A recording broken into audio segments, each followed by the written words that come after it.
Hey guys, it's Toby Mathis. I'm Jeff Webb. And you're listening to Tax Tuesdays. Welcome to Tax Tuesday, where we are bringing tax knowledge to the masses. I guess I should actually say that. And there's a whole bunch of questions already. You guys are really. Somebody says, "Is there any audio?" Apparently. Hopefully, you guys can all hear. If anybody's having trouble hearing, well, they wouldn't be able to tell me, would they? So I'm not going to ask. So hopefully, everybody can hear. Will this be recorded? Yes. And there's a bunch of other questions, but we won't worry about it. So let's just jump right on in. What is Tax Tuesday? First off, happy Thanksgiving week. Yep. Jeff just correctly noted that it is hump day today if you are not having to work on whatever it is. Thursday and Friday. So it's hump day. I'm brain dead at this point. Ask live and we'll answer questions before the end of the webinar, especially today. We're going to ask for you guys to work with us on this, since we're going over the difference between the current tax laws and the proposals that have come from the Biden. I guess you'd say President-elect Biden. I don't know if you'd say that yet, but no matter what you say, someone's going to yell at you. So Biden camp versus Trump camp as far as their tax policies. It's really easy with Trump because he didn't make any. He just said status quo. He wanted to reduce the middle class tax burden, which other than the payroll tax, he hadn't really talked about too much. Send in questions to Tax Tuesday to Anderson Advisors. We answer quite literally hundreds of questions every week, and we get inundated. You guys just keep doing it. It's fun. If you need a real detailed response, you need to be a client. You need to be part of our Platinum portal. You need to be a tax client, one or both. And then this is fast, fun, and educational. We want to get back and help educate. We do have opening questions. And what are the differences between the Biden and Trump tax plans? And what should you do before the end of the year if we are worried about tax increases? And I'll let you guys know, I was teaching a class about 2 weeks ago. I thought it was really well, and I was going to do a little bit of the comparison on Trump and Biden, but I didn't get a chance. We just were too short. But I had mentioned a couple of the proposed changes by Biden, and a guy wrote me about a one-page letter telling me how partisan I was, and like just giving me this big old, you're just you should let somebody else talk if you're going to give partisan discussion. And I was like, wow. I went back and listened to myself, and I was like, all I had said was this is what Biden had proposed, and I explained what had passed in 2017 under the Tax Cut and Jobs Act, which apparently I didn't specify that Trump was president and that he doesn't make laws, but that Congress had passed it. So they wanted me to blame him for something. Anyway, it was just really wild.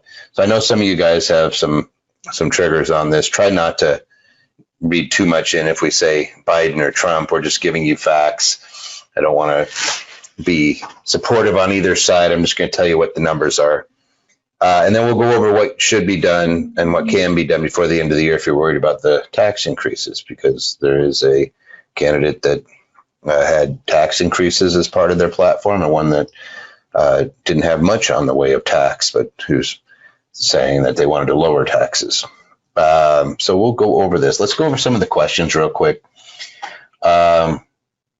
Here's a few. I see people already. We have Elliot on. We have Tavia on. We have Pio on. And so you have a couple tax professionals, bookkeeper. We have, let's see who else is. I know we have Patty rolling around out there. And you and I, Tavia, yep. Patty, Elliot. Yep, there we are. So you have a bunch of people that are able to answer your tax questions while we're going through this as well. I am going to be reading some of these out. And Jeff and I will answer as best we can. Somebody says, can you compare solo 401k with checkbook control versus IRA with checkbook control? So Ryan, real simple. A solo 401k, you can contribute more. You can contribute, there's an employee side, there's an employer side. There's not the same limitations as far as income that exists with traditional IRAs. There are some business, the simple IRAs and the SEP IRAs. But the biggest difference day in and day out is that an IRA always has to have a custodian. And IRA is also subject to something called unrelated debt financed income. So if you have a loan in an IRA, you're going to have tax consequences most likely. That same is not true with a 401k. In a 401k, you can be self-trusteed. And so people with IRAs oftentimes will put together an LLC inside the IRA, and they call it checkbook control because the LLC allows them to to basically write a check. So that covers the custodial issue. But what it doesn't ever cover is the UDFI issue. And that's always a big one. Plus, in an IRA, it's an individual account. So mom and dad have IRAs and they want to have checkbook control. Guess what they're doing? They're each either having a LLC or they're going to partner up and try to do it that way. Whereas in a 401k, you could have one LLC for the plan and it could have both mom and dad in it without any issues. All right. I'm sure there's a bunch of others that we could dive into. I just giving you the 10,000 foot view. Somebody says, I wanted to ask a question about capital gains tax when selling a property. I want to open an IRA and reduce my tax liability and pay less capital gains tax. What would I need to do to protect my money received when the house is sold? Roxanne, they're not really related to each other. So it depends on what type of capital gains you have. But if those are long-term capital gains, in any capital gains, you're not going to be you can't fund an IRA without active income. No, you're going to have earned income to fund any kind of retirement. Yeah. So usually with real estate, there's a question as to whether it's your personal property, whether it's rental property, whether it's an investment property. Because if it's investment property, you can 1031 and defer the liability indefinitely. If it's personal property, like your personal residence, then you could do it has to be a primary personal residence. You lived in 2 of the last 5 years, you could avoid tax on single up to 250, married up to 500,000. Correct. And if it's a flip, it's something entirely different. It's not even considered real estate. It's considered inventory. So there's all little pieces there. Are solar income tax credits likely to go back up? They were on a sunsetting trajectory, ? Yeah, they're down to 26% income tax credit on solar, and they're still going down. I forget what it is. Yeah, but I think we'll probably get into that. That's one of the things I see under Biden as actually going back up. I do too. I think that Biden has shown at least verbally, has said he wants to promote alternative energy. So we will get to. Oh, somebody says it's awesome that you answered the question. It is a rental property. Yeah. So Roxanne, I'd probably do a 1031 exchange on that. If you don't know what that is, I'm sure our guys would be happy to enlighten you on it. It just means that I can trade it for more property of equal or greater value. And it doesn't have to be one property. It could be 2. It could be 10. It could be whatever real estate, as long as you're replacing the value. Right. Somebody says changes to SALT. Will it happen? Some of my guys are already responding. It depends on who gets the Senate, right? If we're deadlocked, it's going to be really tough to get rid of stuff. But I want to get rid of it. I know that I think Biden wants to get rid of that state and local tax. And right now it's capped at 10,000. Yeah, I'm fairly certain that SALT is not going to get more beneficial to taxpayers. If anything, it's going to get worse. You think so? I don't know. I thought that Biden might want to. I can't see him doing it because it tends to benefit people that have more wealth. Yeah, that's true, because he wants to raise taxes anybody over 400,000. I don't know. It seems to me like if you're in Connecticut, New Jersey, New York, Maryland, California, you're probably paying over 10,000 just in your property tax. Yeah. Somebody says, Toby, you mentioned that if I live in a property 2 of the last 5 years, I can write off 250,000. However, I am one of 5 joint tenants on the property. The write-off is still 250,000 or 50,000. Joint tenants. So it has to be your primary residence, and you have to own the property. Yeah. If you own it in joint tenancy, I don't think that's going to work. I don't think you're going to get that exception. Yeah, I think I know for certain that it's going to be the 250 for the property unless you're married to one of the joint tenants. Because like a husband and wife owning it as joint tenants, they're considered the same owner. But in that particular case, I have to look at it. That's really interesting. I have a feeling that you're going to be limited to either a proportion or not eligible at all, because you have to be the owner and you have to have lived in it the last 5 years as your primary. In that, it's that ownership hurdle that throws us off. Elliot or Pio, if you guys know that, chime in, please. It's right down there. I'm curious. Somebody else says Biden wants to eliminate the 1031 exchange. Well, let's jump into these. Some people are saying, hey, how come you're not advancing the slide? Because I'm reading the question now, so I always get into this. And as of next year, we're going to start doing these with video so you can look at Jeff's and my smiling faces, so you're not just looking at an empty screen sometimes. We'll move over to the Zoom platform like all of our other events, and we'll get, we'll see if we can figure that. Some people need a civics lesson. Yes, they do, Mark. You'd be shocked. I actually wrote the guy back, and he was not very nice. I think some people are just very partisan, and I was like, I didn't say it. I said I didn't blame Trump on everything because he didn't pass it, because technically it was Congress that did it. But I said if he had given us any proposals, I would have been happy to have brought him up. He was like, so anyway, we'll keep. Well, and presidents get credit and blame for things that they have nothing to do with all the time. Yeah. Well, part of it is we have a system where they're supposed to have gridlock. Joint tenants is amongst the 5 siblings or 20% owner. It sounds like you might be tenants in common, but maybe you're joint tenants, in which case I think we'd still have to look. I think you might be eligible for a portion, but I'd have to look at it. I don't want to just talk. Any reform to the opportunity zones? I didn't hear anything on the opportunity zones, but we are going to jump into a bunch of other fun stuff first. All right. Numero uno, which I'll go through each of these, and Jeff we'll just pontificate on these because there's a whole bunch of little changes out there. The biggest difference is, and since Trump really didn't put anything out, then you just kind of know that most of this was put out by presumptive President-elect Biden. Is that fair to say that? Yeah, they have started to transition. So I would say President-elect Biden. Then if some of you guys are out there that are conservatives are going to flip out at me. But Mr. Trump has not conceded, but he did authorize the transition to start yesterday. Yep, the GOA or GAO. GAO, yeah. GAO, yeah. It's always nice when you find out that they've been threatening her dog. That's not very nice. If you threaten somebody's animal, you're just not a good human being at that point. All right, so let's talk about tax plans. So the first one was an additional payroll tax on high earners.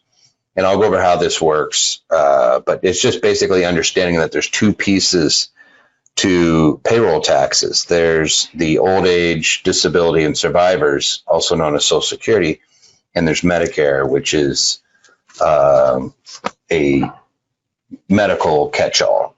The Medicare never goes away. It's taxed on every dollar earned income you make. If you have OA DSI, it phases out at this year, I think it was 137,700. And then it comes back. What he's going to have it do is come back. And I'll show you guys how that works. He's going to increase income tax on high income individuals, specifically anybody over 400,000. He proposed an increase to the capital gains rate by basically taking away the 20% bracket for folks that are making over a certain dollar amount, being that $1 million. And then he wants to tax wealth generally. So he hasn't really shown us exactly what he's going to do. He's talked about letting the estate tax sunset back to the $5 million, the gift tax sunsetting to the $5 million. They talked about an annual wealth tax, but it sounds like they're open to anything to hit the higher end folks. And then they want to increase the corporate income tax rate. Right now it's at 21%. They want to bump that to 28%. And then the elimination of the 199A deduction, it's really letting it phase out. I think it's set to phase out anyway. And so they would just let that die over time. That's the 20% deduction for pass-through income. So we'll hit all that. Here, let me move this a little bit. Somebody's writing a book on our Q&A again. Probably one of our guys. Mm-hmm. Yeah, I can't even move it. Anyway, it's funny. You guys would have to see this to understand what I'm doing over here. But when somebody writes a lot, it just tries to cram it into a small space, so it ends up being like a really long question. Takes up half the page. All right, let's go over what the Social Security tax looks like. And I'm going to get my little pen out here so I can scribble for you guys so you get some idea of what we're looking at. So Social Security tax, self-employment tax, whatever you want to call it. It's this 12.4%. There's also a Medicare at 2.9, right? Yep. And this goes on all dollars. So we're not talking about increasing that at all. We're just going to leave that alone. What we're talking about is letting there be a donut here in the middle between 137,700 and 400,000, where the tax is zero, and then that 14 or that 12.4% comes back. This is why it's important. It's because employers pay half. So if you have employees that are high income earners, you may be actually increasing on the employer, right? Yep. So all of a sudden the employer's paying a little bit more, which might be a little surprise to some. Anything you want to hit on that? No, and that's one I actually have less issue with. I don't know if I would go about it this way, but with the problems with Social Security right now, needs more money. I just don't know how much they're going to get with 400,000 and above. Well, you're going to have to address the issue is that when Social Security came about, I believe you had about a 2-year life expectancy beyond the date of earning your Social Security. Nobody was expected to live to get Social Security. No, you're talking about a few years tops. Now that's how we plan for retirement. So a lot more is going out than is going in. So we need a lot more in there. This is the I'll just put married, filing, jointly, 1040. This is just your regular tax rate. See if I can actually make the 4 stick there. And so the big areas is always fun. So this is before the Tax Cut and Jobs Act. So then we have the Tax Cut and Jobs Act come in, and we move to these brackets. And so you could see there was a big expansion of this 35%. We moved to 24%. So in other words, this was supposedly better for people, this Tax Cut and Jobs Act. And what they're going to do is just take these two and make them 39.6.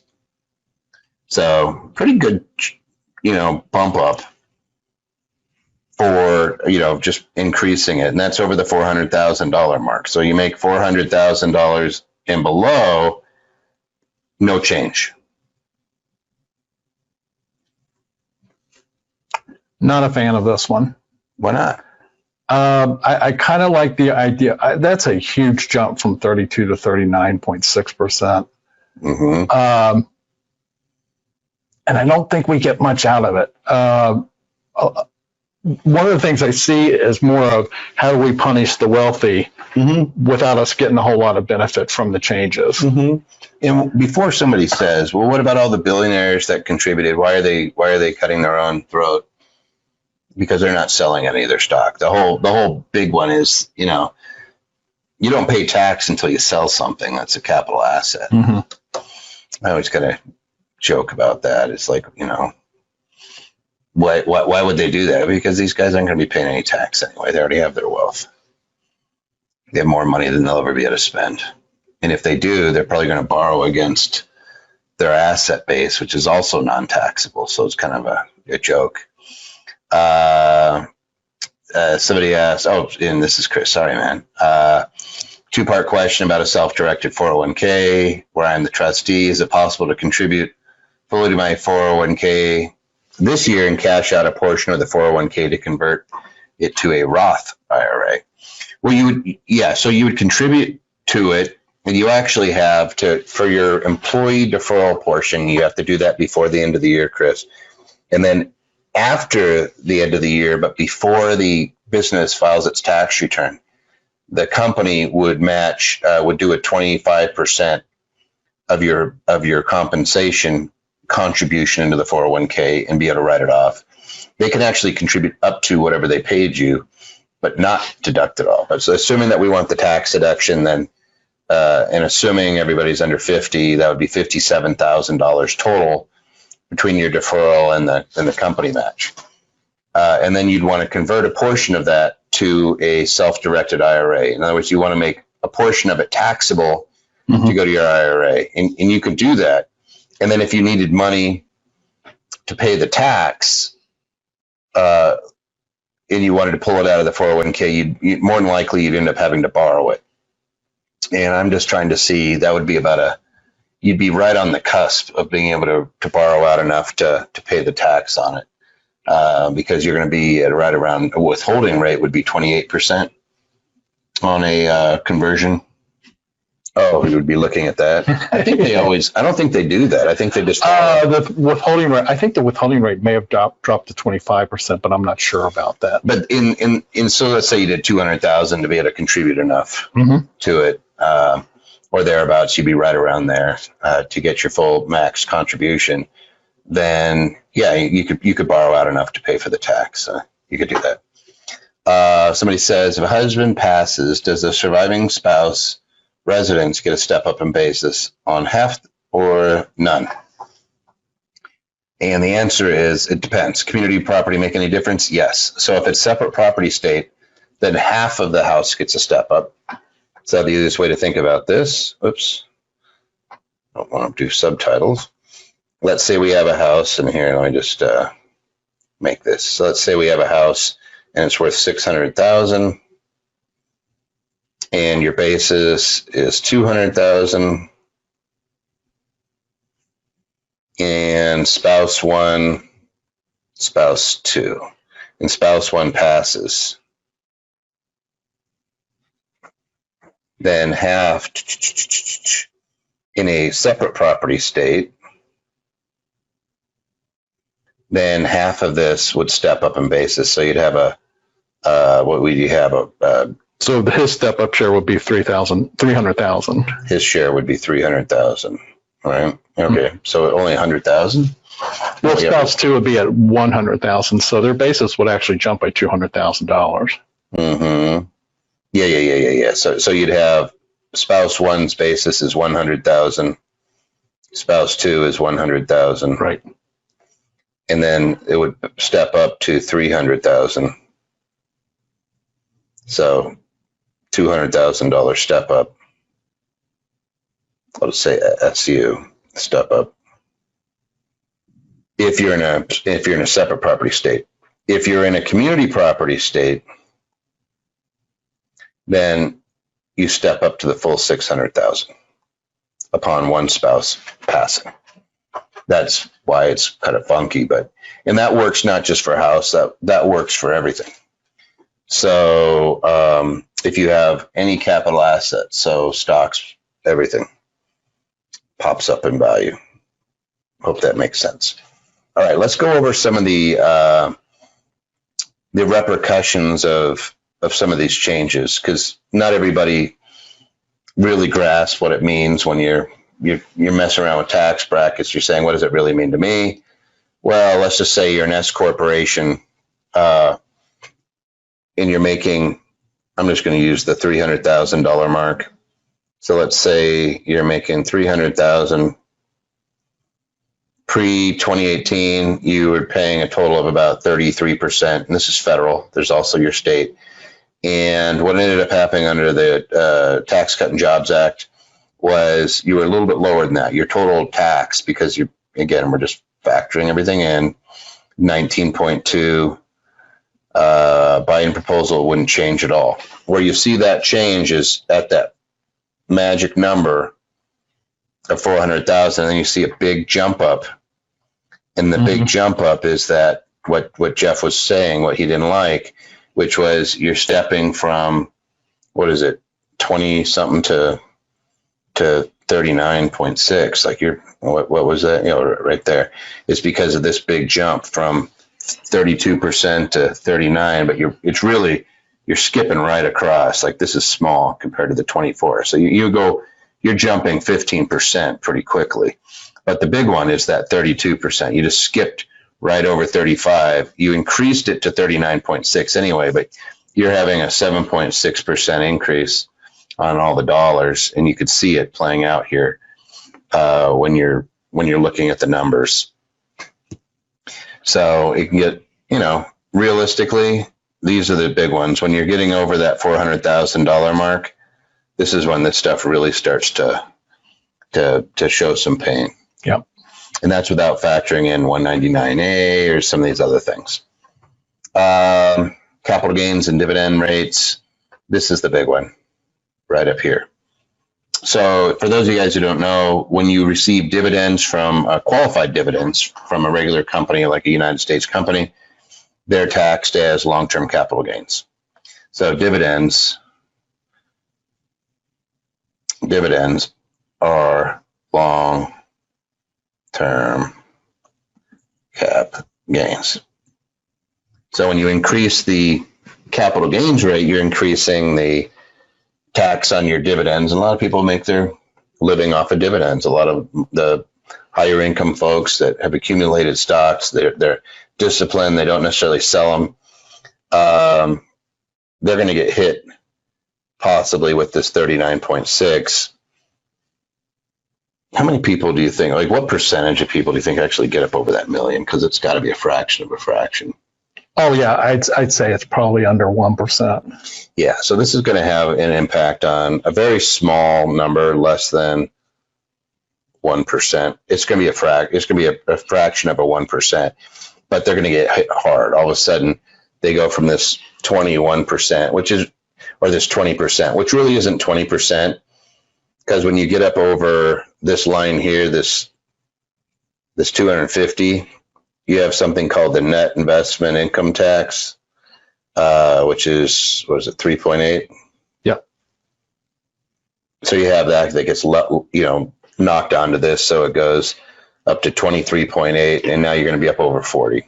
Yeah. Another place I see this really hurting people is people that have windfall capital gains. They've been bought out for something, maybe their stock in a company or something like that, something that maybe they may not have done normally, where they may be in the 100,000 bracket year after year. Mm-hmm. They suddenly have, we see it all the time, that a client will now have a couple $1 million in capital gains, mm-hmm. and they're going to get killed with this.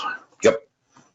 In the one-time deal. Like, so this is where it pays to have your friend, the accountant online, because you may be doing installment sales. You may be trying to defer some of this out. Some of you guys are saying, hey, wait a second, this is only on $400,000 and above. Yes, this is the $400,000 line. So anything above this line.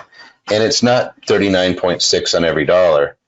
It's 39.6 on amounts above that. Mm-hmm. So we have a graduated tax. It's not retroactive. So you pay, so on this dollar, you're paying 32 cents. On this dollar, you go above, you're paying 39.6. So just so you get an idea. Fun. All right. We have a whole bunch of questions. Does the capital gains rate of 39.6 apply for real estate sales or just stocks? All capital gains. Short and long. Short and long. That's right, because short term is going to be at regular rates right. Anyway. And also dividends. And Chris says, what about the 199A? They're talking about letting it expire or putting a fork in it. I think they would have a lot of contesting against letting mm-hmm. it, getting rid of it. I think they'll just let it expire. Let's see, on the spouse dies example, is there a difference in if property is owned joint tenants versus tenants in common? Somebody says, I don't know what the legal terms means. I don't think so, because your basis is your basis, whether you like the step up of all community assets. And so they're all assets. So what we care about is that it's capital, and a tenant in common just means an undivided 50% interest. So in other words, it's like I don't own the northeast part of the property. I own half the property. In joint tenants, I own all of it together with somebody. So in order to separate it, I'd have to bifurcate it. In a tenant in common, I can sell my tenant in common interest. It's still just an undivided interest. Have you seen any tenants in common between spouses? No, the default is almost always going to be joint tenants with right of survivorship. Mm. But, you know, it doesn't mean, like, sometimes what you'll see is people buy it before they get married. And boom. How would a living trust affect the new rulings? It's not new, but it wouldn't affect those. It's the state in which you live. Somebody said, what about corporate taxes? It's interesting you say, what about corporate taxes? So the corporate tax rate is going from 21% to 28% in theory. And remember, Congress has to take action. And right now, we don't know who has Congress, right? We might be a deadlock. It might be Republicans. But the proposal is all we're talking about. And just remember, it wasn't even 35%. Corporate taxes went up to 39%. They forget that, like, that 300,000 mark was 39%. So you had a really sizable decrease. And you also had these qualified dividend rates. This gets kind of funky. So this is the reason they say this is because you have the 3.8 net investment income tax on amounts over 250,000. So I'm just going to kind of draw that in there to make a little line so you guys understand why there's an increase. But you kind of just see that there's this huge jump. And the reason that there's this big jump is because of that $1 million mark. You have this big jump because of the $400,000 mark. And so you see these numbers increase. All that's going to do, and again, I'm a business advocate, so I'm just going to say you're going to make it a little bit less attractive to do business here. When does 199A expire? I believe it's phased out in 2025, if I'm not mistaken. Most of those sunset in 2025, so it'd be gone in 2026. Somebody said, and I don't know, that Biden wasn't exactly easy to talk to before the election on nailing down specifics on tax, so they just put some stuff out. And that's not a knock. That's just, again, I'm trying to be factual here. I'm not criticizing any candidates. I'm not trying to be partisan. Just saying is that there's a few things that we don't know because it wasn't like he was a chatty Cathy on this stuff. Yeah, I'm not sure even if they control both houses and the White House that they can get that corporate proposal passed. I think it will probably move up, but I'm thinking more along the lines of 25 or between 25 and 30% for corporate rate. Mm-hmm. I don't see any way that the 59% proposal is ever going to happen. Mm-hmm. It's too much money. Yep. Here's a funny one. So he's saying, hey, there's something wrong about California. It depends on how title is held. Joint tenants versus community property with right of survivorship. There is no community property with right of survivorship. So you either hold it joint tenants, you own it tenants in common, or you own it tenants in entirety, which doesn't exist in California. But whatever. The capital asset is a capital asset. And if you're married and you have a marital asset, the federal defers to the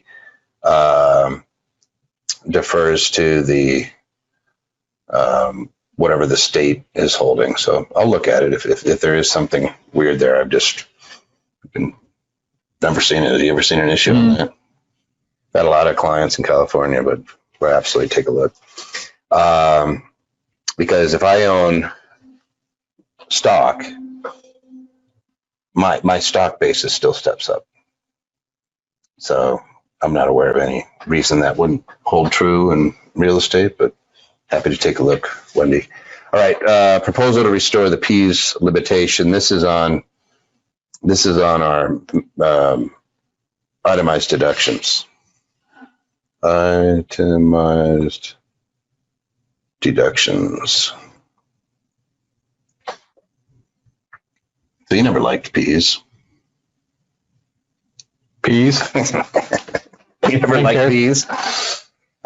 So what they did is they do it. Somebody's being funny out there. What they're doing again is they're looking at a phase out, and so the easier way to look at this is actually a really good accountant did a breakdown on what it would actually look like for people in depending on what bracket. But what ends up happening here is anything, but if let's say that I'm making, in this particular case, they use 1 million. Let's say I'm making $1 million a year, you would subtract off the level of 400,000, which is anything above that is what Biden is proposing that we hit. So you'd have 600,000. You'd multiply that by 3, which would be 18,000, and you'd subtract that from your total itemized deductions for the year. So let's say that you have 40,000 of total. You gave some to charity. You had state and local taxes, and you had mortgage. So you'd take the 40,000, you'd subtract that 18, and that would be your limitation. That would be how much you could take.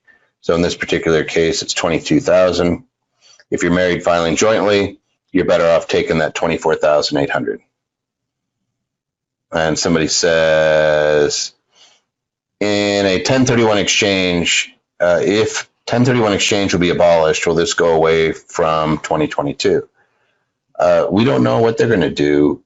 They've shown, basically they want to tax wealth generally. So you're going to see the big ones that you're going to hear about is the step up in basis is going to go away. So we were just talking about step up in basis and what happens with the house.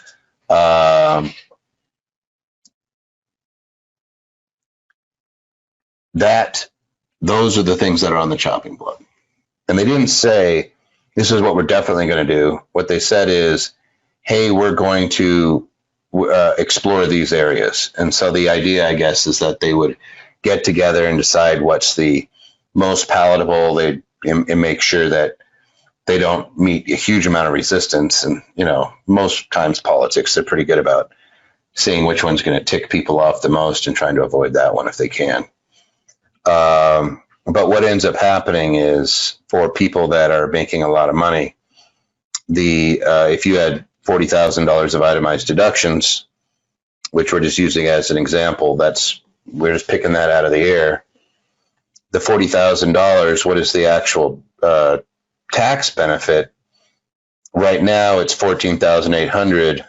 After, if you put in that P's limitation, you're just reducing the actual tax benefit, and you're reducing it to the tune of about, $3,600 or, roughly, what would that be, about 30%. So yeah, it starts to hurt a little bit. So what do they look like together? Individual tax rates are capped at 37%. Under Biden, it would be 39.6. Corporate rates right now are at 21% flat. And this is good, actually. Like 28%, and it's still going to be flat. So like if you had to, we went back a few years before 2017, which really the Tax Cut and Jobs Act came out right at the end of 2017. So if you went back to 2016 and you told me you could have a flat corporate tax, the only thing I would have said is make it graduated. Like don't have every dollar taxed at 28 cents. Have some of it taxed at 15 and some of it at 20 and then 28%. Like have it phase in a little bit rather than just flat. But I'm still glad that we have a flat tax. Like this isn't going to be astronomically hard. Dividends right now, they're taxed at a high of 20%. Qualified dividends, I should say. I'm just going to put a qualified dividends, which if you're over 250K, you're really at 23.8. And under Biden, you would be at 39.6. Excuse me, I'll put it this way. Right. You're at 20% at 250,000 plus. You're at 23.8. At 1 million plus, you're at 39.6 plus 3.8, whatever that is. I should actually do that math, right? So 43.4. 43.4. That's insane. Don't candy coat it, Jeff. Payroll taxes. You are at, the math ends up being, I'm just going to say 15.3, although there is part of that's deductible, up to 137,700.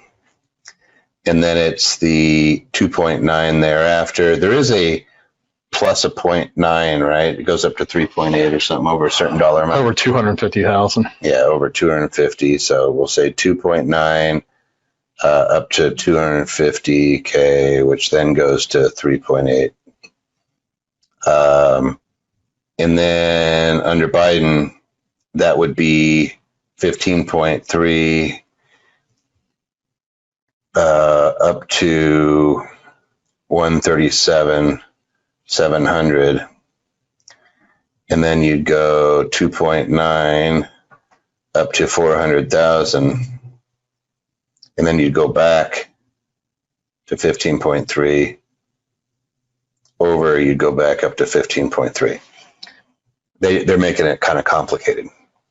Estate taxes, right now we're at 58 million. Don't quote me on it. It's pretty close. So you have this big chunk. It's going to drop down to right around 5 million plus in index for inflation. So it's going to be right around 5 million. Excuse me. Trump doesn't do that. Under Biden, it's going to go back down to about 5 million. And then the step up, yes.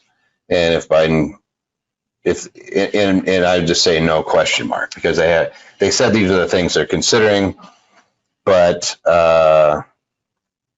that's just, sometimes I wonder whether it's just they're going to look and come up with some idea again that might be palatable, because I think they'd get a lot of. Now, has Biden talked about increasing the tax rate on estate tax? No.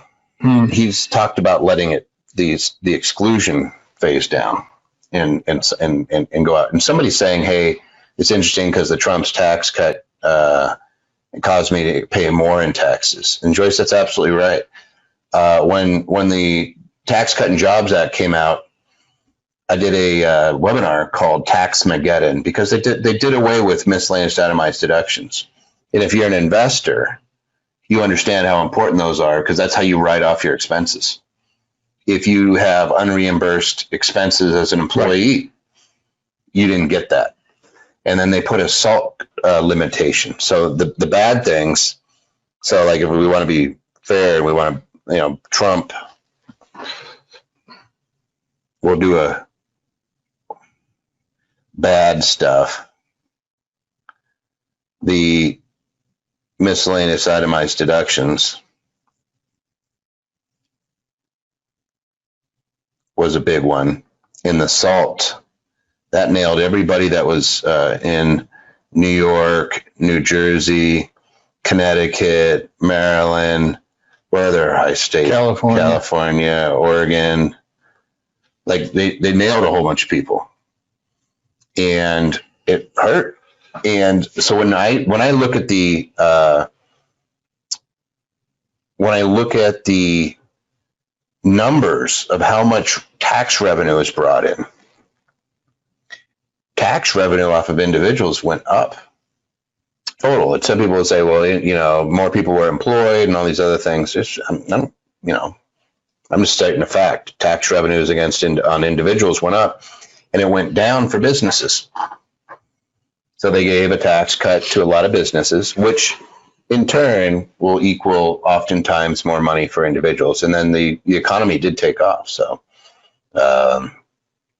I guess interesting. Another place that corporations got hurt that a lot of people don't realize is if your corporation made under $75,000 a year, you were actually paying more tax under TCJA. Yeah. Because you had to give up your 15 and 20% brackets. Yeah. To pay that flat 21. So really, really bad is no more 15% tax, corporate tax, and no more entertainment expense. Mm-hmm. So they got rid of the entertainment expense in businesses. Somebody says the elimination of the itemized deduction was the Achilles heel. Yep. Somebody says, has Biden made any comments regarding the Cadillac tax and high value health care plans? I don't think so. Have you heard anything? I haven't heard anything about that. Yeah. And somebody asked about the opportunity zones too. And I haven't heard anything on the opportunity zones either. I don't think we're going to hear anything in regards to health plans until Supreme Court makes a decision on ACA. Mm-hmm. Yeah, we're going to have to because they don't know. And again, if you listen to the Supreme Court, they seem pretty open to the idea that they could bifurcate out anything that was unconstitutional in the Affordable Care Act and keep it. And that was contrary to what a lot of pundits were saying about Barrett and Kavanaugh. But again, if you just apply the principle, you try to keep the portion, like you'll strike down portions of the law, and unless it's so integrated into the law that it can't stand on its own, you're going to try to knock off the portions that are unconstitutional and keep the rest. So the Affordable Care Act, I believe, is going to be fine, but I've been wrong before with the court, and you never know. They're the ones that write all the opinions. I've just been watching it. Somebody's asking, will SALT go away? I don't know. I don't think he said specifically, and I apologize for not knowing. There just wasn't a lot out there on it. So my guess is that if he's smart, he's going to look at his constituency and say, hey, these are the states where there's a lot of blue, and I'm going to take some of the pain off for them. So I wouldn't be surprised if it does become a bargaining chip. Somebody says 0.1% over $1 million of income, 1% over 400,000. Cynthia, that is awesome. And you're absolutely right. I thought it was a fraction of 1%. So you're talking about the Biden plan, really the bad stuff, bad for top 1%, so there's a lot of truth in the idea that it's only really going to hurt people in that big one. But unfortunately, they have a lot to do with what goes on in our economy. And so it's always that unintended consequence that I get worried about. So what should we do in 2021 going into 2020 going into 2021, end of the year? One thing that I want everybody to consider is gain harvesting. Whenever in gain harvesting just means selling now to incur gain at what we know it is. Say, hey, I'll pay the tax now, assuming that you're not in the highest tax bracket and you're going to add fuel to the fire. But especially if you're married filing jointly and you're below $80,000, your capital gains don't go to increase your bracket, but they're taxed based on your bracket, right? Mm-hmm. So it's not going to raise your bracket to a higher level. It's just used for calculating the capital gains. So if you're at 80,000 or 70,000 and you sell $50,000 of capital gain asset, your tax bracket now, you're not sitting in the 50 plus 80 or 70, 50 plus 70, 100. What is that, 120,000? You're sitting still at the 70 for purposes of your bracket, but your capital gains would be partially at 0 and partially at 15%. Right? Yep. So you'd have about 10,000 at 0, and then you'd have 40,000 of those capital gains taxed at 15%. But you didn't just bump up a bunch of. It doesn't bump a bunch of your tax bracket. You're not flying into a higher tax bracket. And as we talked about with this gain harvesting, if you sell it all on December 31st, it doesn't mean you can't buy it all right back. Yep. So you sell now. So let's just say that you bought a tech company at $100 and it went up to now at 500. So you sell it, you have $400 of gain, and then you buy it back. Your basis is now $500.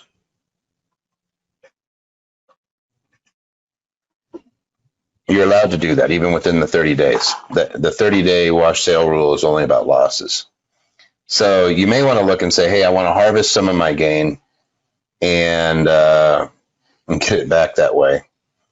The reason you would do that, especially, is this: if you're in a lower tax bracket, I tell people to do this anyway. Just get yourself to, get up to the 80,000 if you're married. They'll be sitting there at 40,000. They'll be like, well, I have a bunch of stocks that have gains in it. I'm like, well, sell it and buy it back. Doesn't cost you anything. You might have a little spread there, but it's so much less than paying the tax eventually. Now, let's say I've been playing Corona Roulette. I bought a bunch of depressed stocks and have watched them rise back in value. I believe the market crossed 30,000 points today. Yep, sure did. But now I have all these short-term positions that have gained dramatically. Mm-hmm. Is that something to take into consideration, or? I'd be looking at it, and the way I'd be looking at that, Jeff, is I'd be saying, I don't want to sell it early and buy it back. I want to hold it for a year. Right. So if I'd probably just be sitting on it, even though maybe it's gone up a little bit. If you're really worried about it dropping, then just buy a put. True. To ensure the dropout of it. But somebody says, why would you not do gain harvesting at higher tax bracket given the tax rate is going to get higher next year? Well, that's what I'm saying, Sam, is that if it looks like it's going to go up, and nobody has a crystal ball, so I don't know. What I would probably be doing is saying, hey, if I know that right now I could pay 15% and I don't have to worry about it, I'd probably do 15%. And if it's not going to change my lifestyle, I might just lock in my gain at 15%.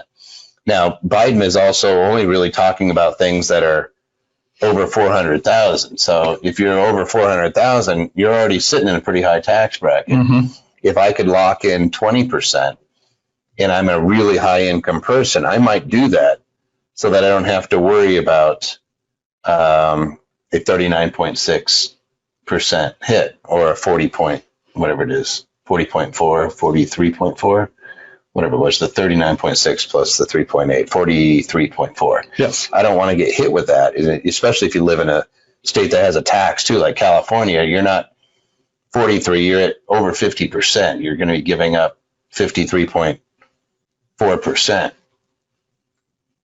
That's pretty painful. I may take a smaller hit now just so I don't have to worry about it.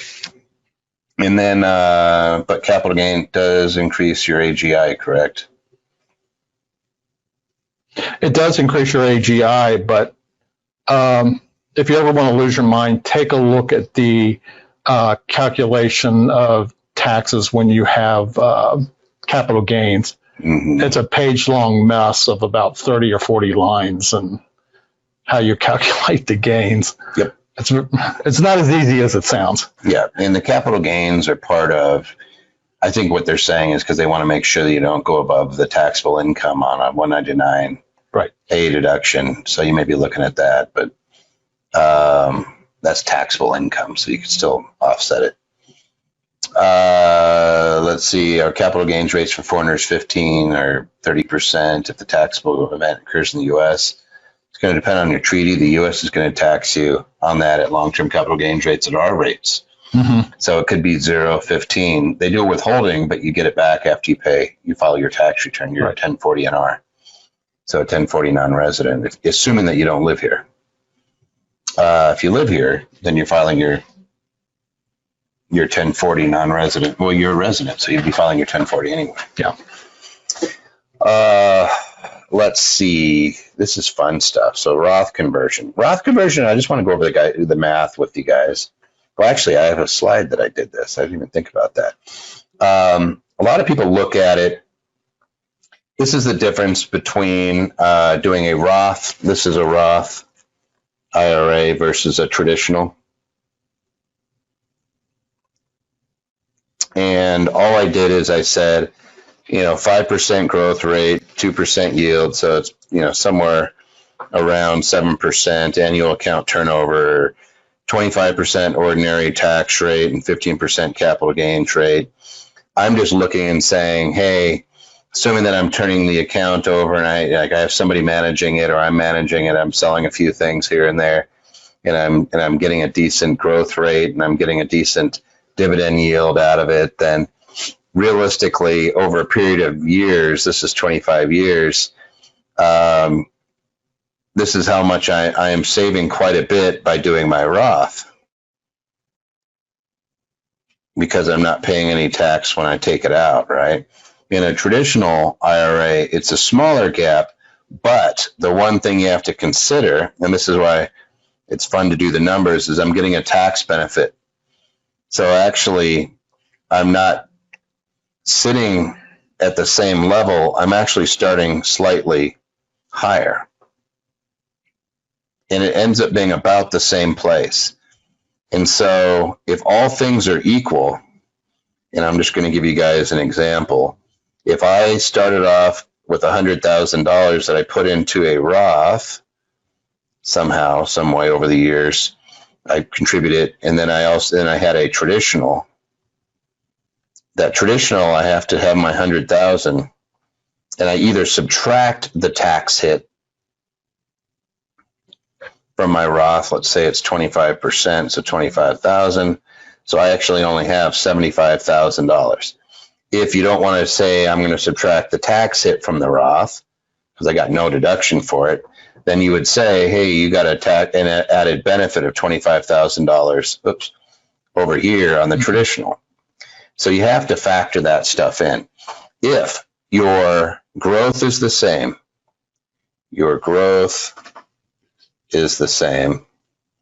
if your tax is the same when you contribute now versus retirement, they are equal.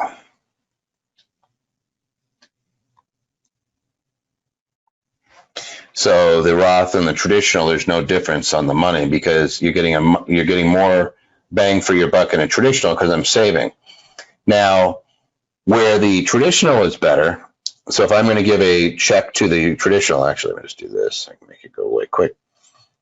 Where you do the check to the traditional is better when your tax rate is higher now than retirement.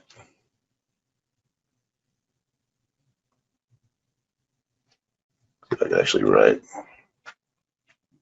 So if you are in, let's say you are sitting at the 37% tax rate and you're putting money into a 401k for every dollar you're putting in, and then when you retire, your tax rate's going to drop down and you're going to be at the average tax rate for retirees is less than 10%, but let's just say it's 22%. Then I'm going to go the traditional because I'm getting a 37-cent bonus for every dollar I'm putting in there. So, so always consider this stuff. Do the math beforehand.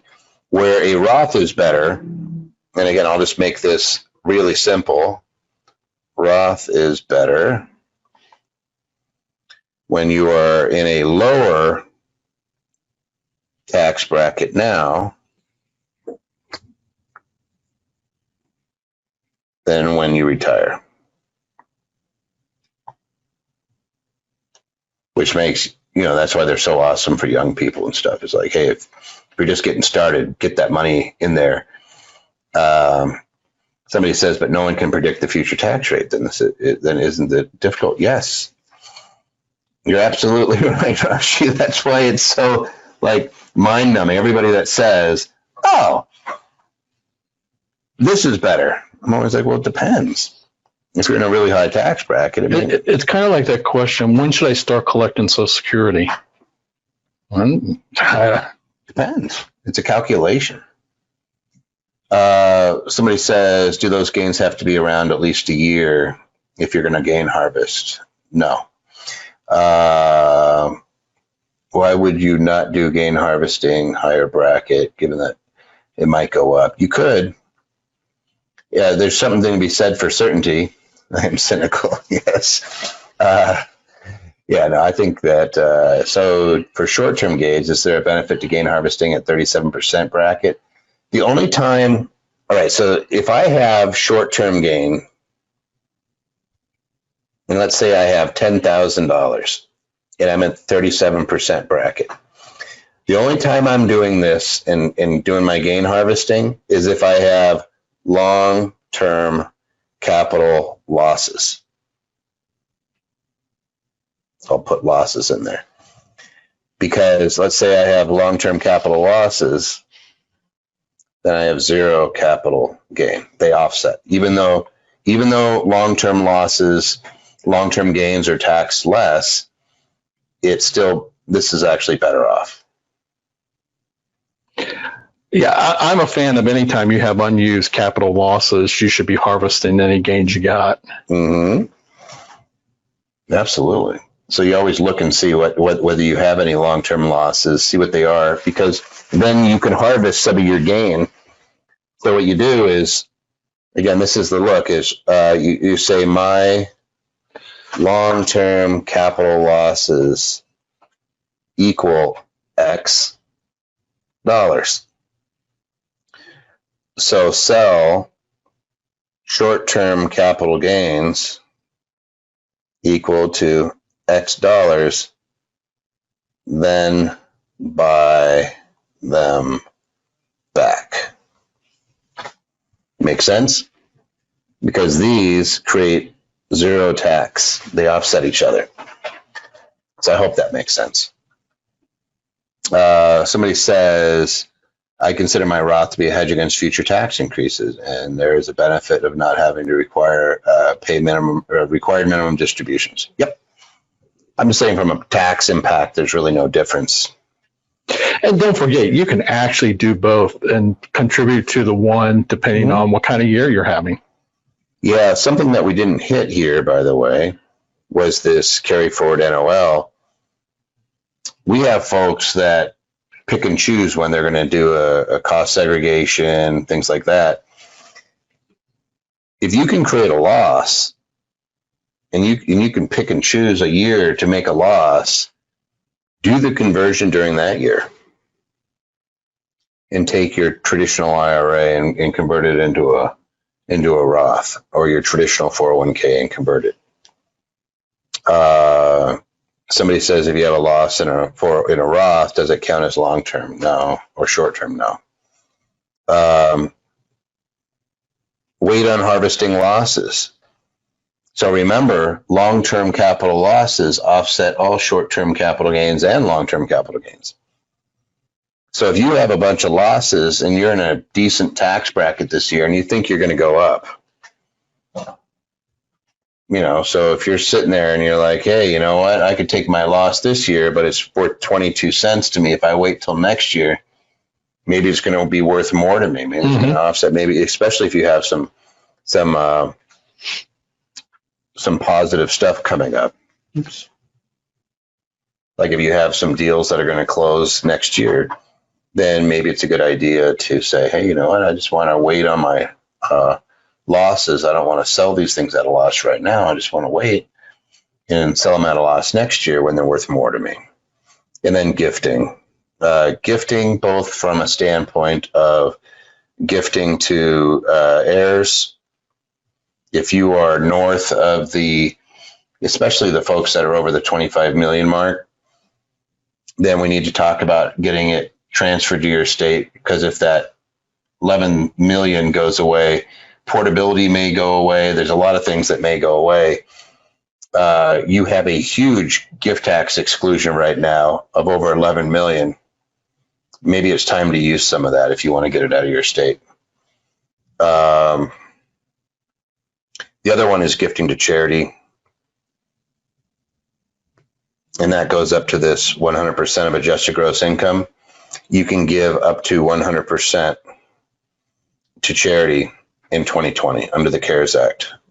So it's 100% AGI. So if you want to give away a bunch of money, this would be the year to do it. Somebody says waiting on using a loss means you have to hang on to the dog and not sell. Yep. You're hanging on to it. Maybe it comes back, maybe it doesn't. You're just sitting on something that's a loss. And I'm not saying it for a long period of time. We're sitting here in end of November. You're talking about waiting 6 weeks to sell it. So that just waiting until January and saying, hey, I'll do that, and then harvest some losses. There's tons of questions coming out and some weird stuff. What about bonus depreciation? Bonus depreciation's phasing out. So they haven't said anything about bonus depreciation. My guess is that they just let it phase out. Here's charity. Two things for 2020.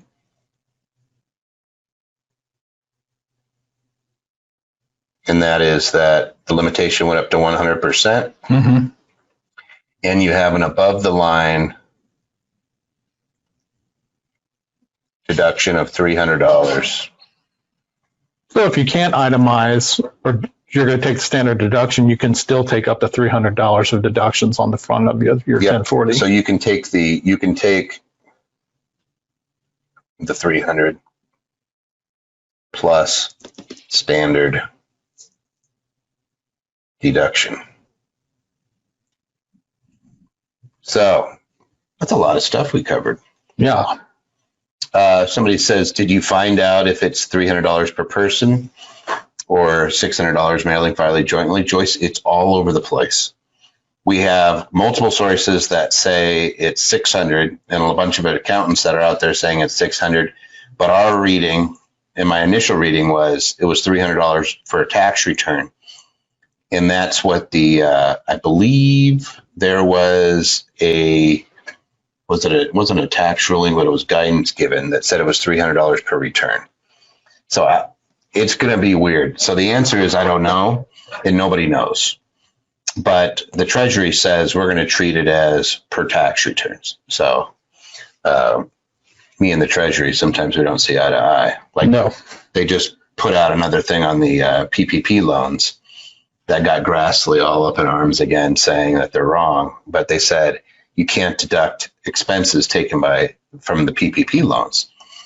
And that's not what the law says. And Grassley keeps writing saying that's not what we meant. Mm-hmm. And when you have the guy that was chairing the committee saying that's not what we meant, you'd think they'd actually listen, but no, they doubled down on it and just put out more guidance. Right. So it's like, they're like, we don't care what you thought. It's what it says, and this is how we're going to treat it. So they're not being too nice. You'd think that they would give us a break, but they're not. You guys like this sort of stuff? I'm going to give you guys 2 things that you could do if you like tax planning and you want to really dive into the year-end tax planning. Number 1 is hop on in, go to this hot link, the tax toolbox, and get the tax toolbox. There's about 200 pages plus of materials in there to help you save tax dollars. Let's see if I can actually get a color. There we go. 200 pages, hours of videos. I think it's somewhere around 7 or 8 hours of videos, over 30 videos. And you can jump in. You could jump into the tax toolbox and grab that, and you will get into our December 1st TaxWise workshop. The TaxWise workshop, all of that, I believe we're looking at $595 for the toolbox plus class. You'll get the recording of it, of course.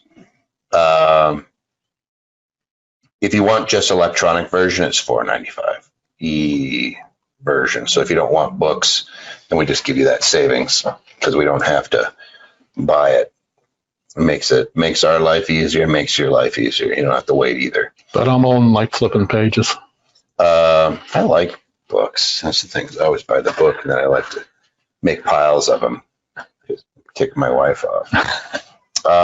But there's lots and lots in here if you like this stuff. And I'm also going to be doing something else. Before the end of the year, I'm going to be recording a year-end checklist and how to do some year-end planning. this year is going to be really interesting. One of the things that we do have in our benefit is that you can actually create a 401k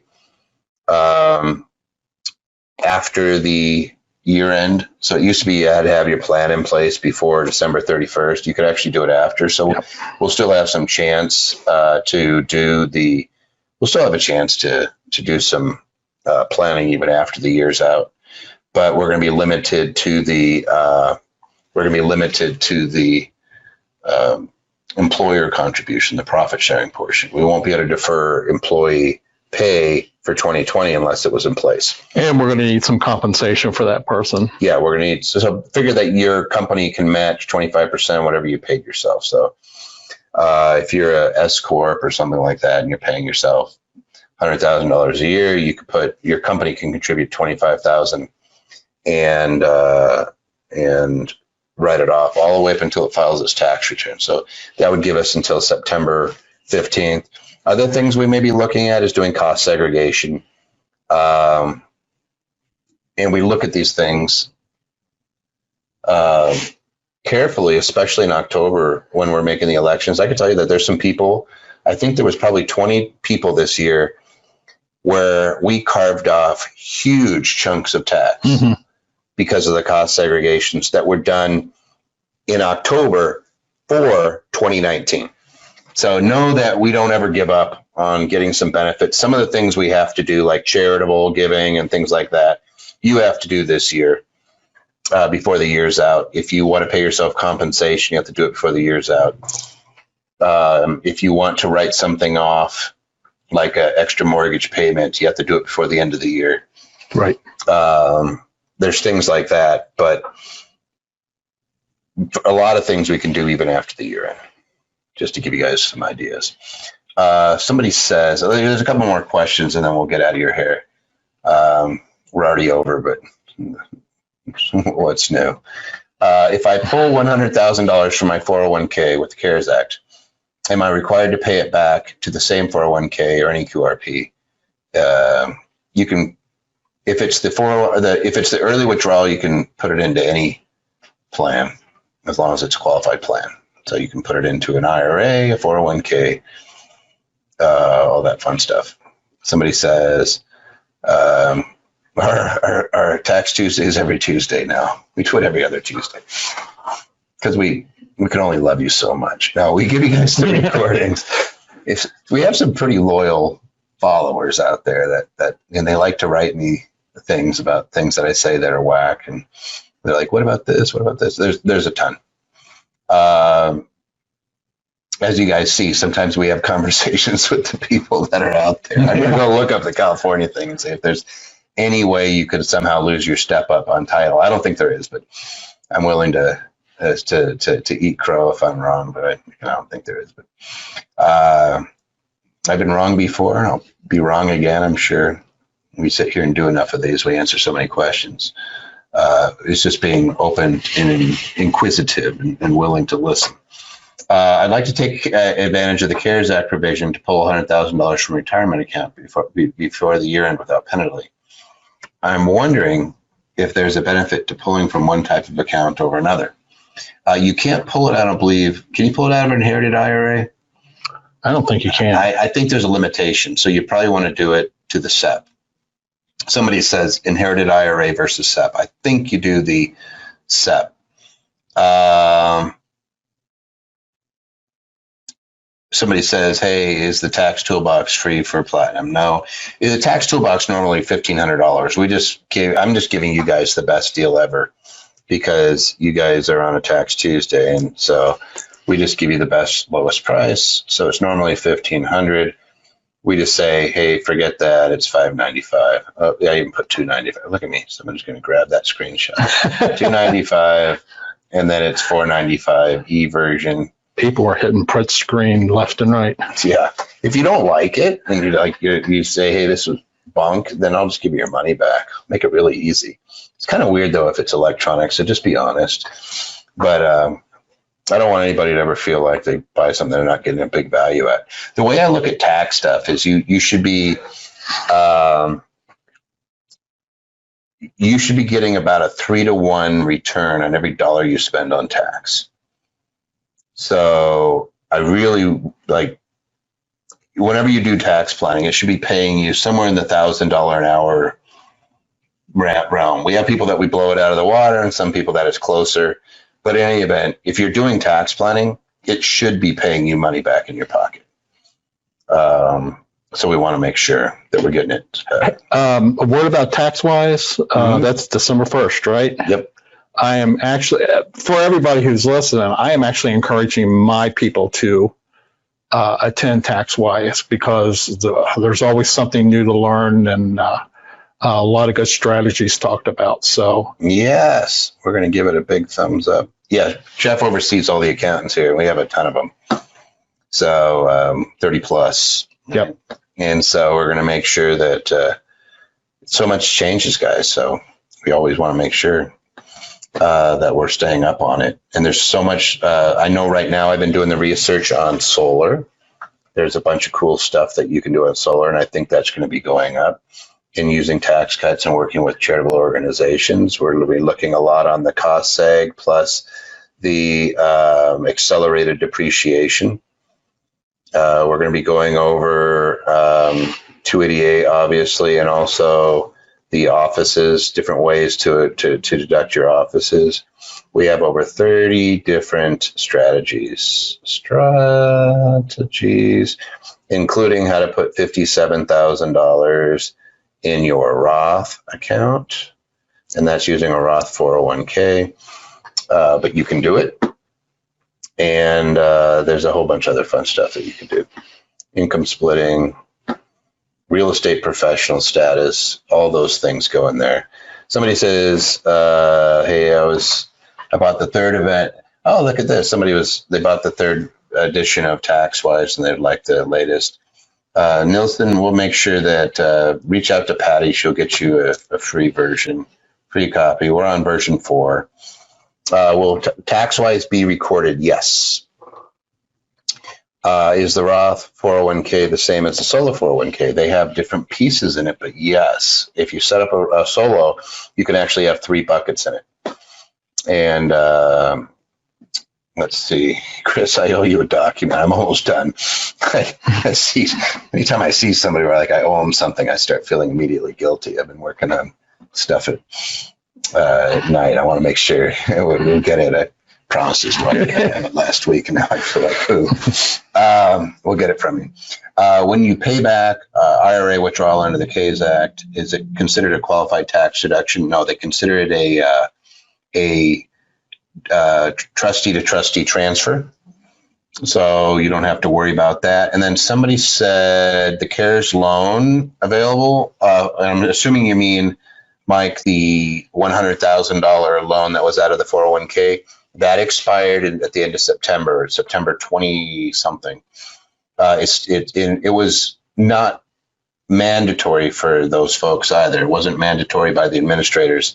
But you could do it if it was solo. So that's gone. It's still 50,000.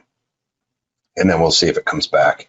What are the 3 buckets for a 401k? Deferred, undeferred, and Roth. So when I say undeferred, non-deductible bucket. A little different from Roth. Yeah. And so a Roth is a Roth, but the non-deductible portion is where we're putting money in that we're not taking a deduction for. That's in the standard plan. And then we do an in-company distribution. So we'll get into all that fun stuff. Hey, if you like this sort of stuff, there's lots of free. You can go to our podcast, InterCentAdvisors.com podcast. We do record our Tax Tuesdays. You can go up there. Somebody says, what's the best way to structure a management company? I'm almost always going to make, if it's management, it's going to be an S Corp, a C Corp, an LLC taxed as an S Corp, an LLC taxed as a C Corp. It's going to be something that's an active business. Let's see if there's another cool question. I have a real estate I'm inheriting from death of a parent earlier this month. I'm sorry, Kevin, that's horrible. Been going to more funerals than I want to go to and in dealing with estates. This year, I have a real estate, I'm inheriting it. Will has noted beneficiaries. We're worried about step-up basis elimination. What would you do between? You don't have to do anything, Kevin, because they can't retroactively change a law to eliminate your step up. So you're good. In cases like this, and I know it's hard to do it in times like this, but would you recommend getting an appraisal on the property? I might do it just to lock it in. Yeah.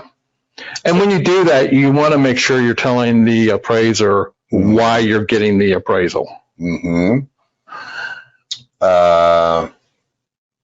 Is there a possibility of blanket forgiveness for PPP and new administration? Yeah, they have talked about it. I don't even think it's the new administration. I think that Congress needs to do something. I think they will do something, Ken, before the end of the year. I think that it's horrible that they haven't come up with something now. I think there's a lot of companies.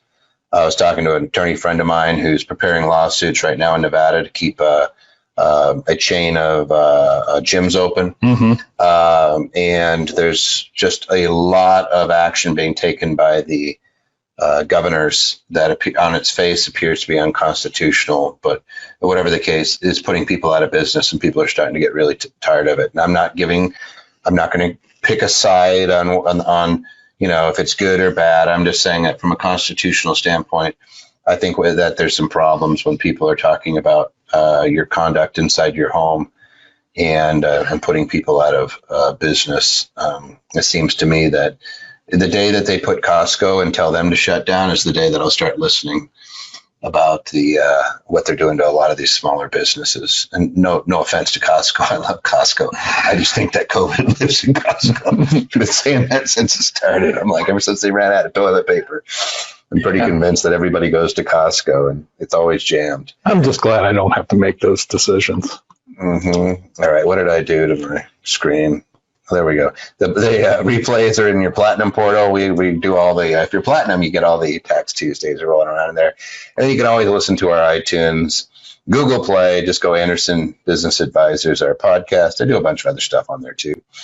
Michael and Clint have been far more active on the podcast than I have been. I've been doing a lot of events recently because we're getting towards the end of the year. We have lots of folks that are a little nervous. And then also do stick your head in and join us for Infinity when you get a chance. You're all invited, and membership is going down to free. So we'll talk about that. You don't need to do a link, and I just made Patty probably have a panic attack because I didn't talk to it. What we'll do is just make sure that you're going out there and checking out. We have a lot of material to help you guys through these trying times. Yeah, somebody just wrote. Yes. Of course, you were doing the events and they are playing on podcasts. Yes, probably. Poor Patty. Yes, Sherry. Poor Patty. She has to deal with our nonsense. So if I don't hear from everybody out there, that's right. What is Infinity? It's we reverse engineered we have a lot of clients that do really, really well, and we notice trends with them. So we just tell you guys what everybody's doing that's making the money. It comes down to real simple strategies. There's about 60 companies that we follow. And Paul, if you were charged, they will fix that. There will be no more charge for Infinity, for the basic Infinity. There might be a thing where you have to drop down. There might be something you have to click on there. I don't know what they did. But just go onto our website and look at Infinity. You cannot get away from Infinity once you get to Infinity. It's Infinity Investing. And we teach you guys how to trade. There's once a week we have a trading room open on Wednesday mornings, and you can go in there and trade for free with our professional. Eric Dodds goes in there and he shows you exactly how to trade. You can ask him any questions you want. There really is no cost to it. So it used to be $100 a month. It went down to $9.95, and now it's down to free because I told you guys when we started it years ago that the idea was to somebody says you have to downgrade the subscription. Go in there and click on that, but check with Patty if you guys have any issues on it. But it is a great way if you have young people, if you have, and I say young, but anybody that's a young adult, get them into Infinity just so that they learn kind of the rules of money and how it actually works. Patty will get you her email. It's P. Peary. Actually, I'll just put it up there. I probably just totally freaked her out. I see Patty out there. So she'll reach out to you. She'll give you her email. She's rolling around out there. And then the advance is still $99 a month or $9.95 a year if you want to go to a bunch of events and have the private placements offering and more of the advanced content. But we'll make sure that that's clearly delineated next year for sure, because we're going to have a whole bunch of events. We're having more live events. As soon as we're done with this pandemic, it'd be great, but we're still live streaming the live events too. But the whole goal is to get you guys to get cash flow properties and cash flow investments, including in the stock market. And you treat the stock market the same way you treat being a landlord in real estate. You want the asset to grow, but you also want it to kick you enough cash flow that you can live off the cash flow without having to sell it. I hate seeing people when they're in retirement selling off stuff. And I live it because my mom's always calling me up because she's in that situation and she's scared. She's very, she doesn't want to lose money, but on the same token, she's nervous as heck when the market starts to fluctuate because she doesn't want to be in a situation where she has to, when she has to sell. Hey guys, we'll send out the Infinity link to y'all after this so that you guys have it. I'm planning, we weren't going to do one this year, but we'll find out tomorrow. I'm thinking that we might do one on December 19th, one more event for the year. I know I said this November's was the last one, but I'm thinking we're going to have to with all the changes that are going on in the economy. And there's so many opportunities floating around out there right now. It's pretty insane that I want to make sure people get their heads on straight going forward, because we have some clients killing it. Yeah. Jeff, you see their returns. Oh, yeah. And a lot of them do the same stuff, right? Do you think it's earth shatteringly difficult? No, I think it's a little knowledge of what they're doing and practicing what they know. Yep. And patience. Crock potting. Even really crappy meat is good in a crock pot. Yes, it is. You cook it long enough, it gets better, right? So that's what we do with the investing side. And we bring you a whole bunch of experts, including people that put together ETFs, people that put together syndications, everything from mobile home parks to pre-IPO companies. Yeah, that's right. Crockpot meat. Mm-hmm. Throw in a couple potatoes and a little bit of veggies, and it looks good. So you put your stocks, what you're doing is you're looking for companies that are kicking off some cash, which eliminates a big chunk of them. And then you're renting them out by, it's a fancy way of saying covered calls, and we show you how to do it on a very few companies. And I was going to mention that Infinity is not about speculating. No, it's about cash flow. I buy cash flow. We just bought a bunch of apartments. And what was interesting is the sellers were some folks that had purchased they were California investors in North Carolina. And it was funny because they were going to do a big old rehab on it. And then they decided that it wasn't going to increase the appreciation. I could have told them that before they bought it. But the cash flow is great. Mm-hmm. But that's not what their investors want. What they want is to buy something for $6 million and make it worth $8 million. Right. And to make their $1 million, put $1 million in it and walk away with $1 million. And I'm like, why would you do that? Fix it up. Just kicking out cash. You're going to make a lot more than $1 million the next few years if you just let it cash flow. And so it's just being able to recognize that those opportunities are all around us. So we'll be able to make sure. Somebody says, am I subject to UB, unrelated business income tax, which is a fancy way of saying active income, if I'm using self-directed Roth funds to invest in a C Corp?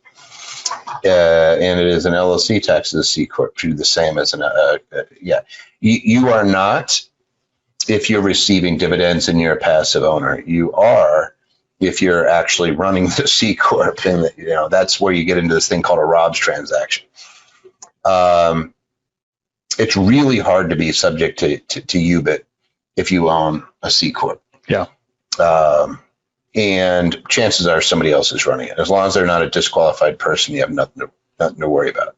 So if you're just investing in a friend's company and you're not doing anything to help that business along, you're just an investor, then you're fine. And a good And- example of that is if you invest in Apple stock, you're investing in a corporation. Yeah, and I believe the PayPal guy did. Is it PayPal? One of those guys. Elon Musk was PayPal. It was somebody else, but I can't remember. But they invested through a Roth, and it blew up and made millions of dollars. I've actually seen a tax case where somebody had a small investment. They put it in a startup. It made over $6 million. The IRS contested it, saying that wasn't intended. It wasn't fair. Somebody said Peter Thiel. Yep. So they're already getting it. Yeah, they made millions of dollars and didn't have to pay any tax. THIEL. Yep. So yeah, you can do that, and you can make a ton of money and never pay tax on it. What tax planning strategies can we use? We just went over today until December 31st. All right. So all the CARES Act. So your 100% AGI is this year only. That's a big one. Your loss carry back is this year only. All of the CARES provisions for early withdrawal from your retirement plans are 2020 only. I'm trying to think of any off the top of my head, but those are a few, but we can always go through. And then you could also do conservation, easement. I don't know what that means. Pyle's doing something weird. What tax can we use as of today until December before tax season? Oh, giving, cost segregation. That's right. Which you can make an election next year. Conservation easements you could do, contribute to a retirement account. You can actually go after that. So if you are deferring your pay into a retirement account, you have to do that before the end of the year. All right. So that is it. We've done enough. Can a donation of appreciation stock at the 100% charitable limit this year? No. That is actually 30%. Yeah. And then how do I purchase the tax toolbox in the class? It's I'll give you guys that link one more time, and then we will say, not that, not that, not that, not there it is. ABA.link tax toolbox. So if you guys want to jump in, it's a pretty screaming deal. I can guarantee you this. If you don't get at least 3 times your money back, if you don't get a whole bunch of stuff that saves you money, we'll give you your money back. You just email me and yell at me. It works. The stuff isn't magic. Frankly, it's not even new. It's just not a lot of people talk about it, and you have to do it by doing. Somebody says, hey, are there any cash flowing properties for sale under $100 or 100,000? Yeah, yes, we do. We have a whole bunch.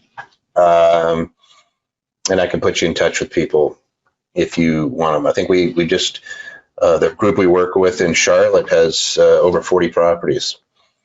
So we bring them to our Infinity. So the best thing you can do is get into the Infinity group and say that you're interested, and we'll get you squared away. But we buy cash flow. And the only thing we ask is that if you do buy cash flow with our folks, sell them back to us if you're going to get out of them. Somebody said, one other question, can we just return it? Since it didn't inform. I'll have to look at some of these. There's a few more questions.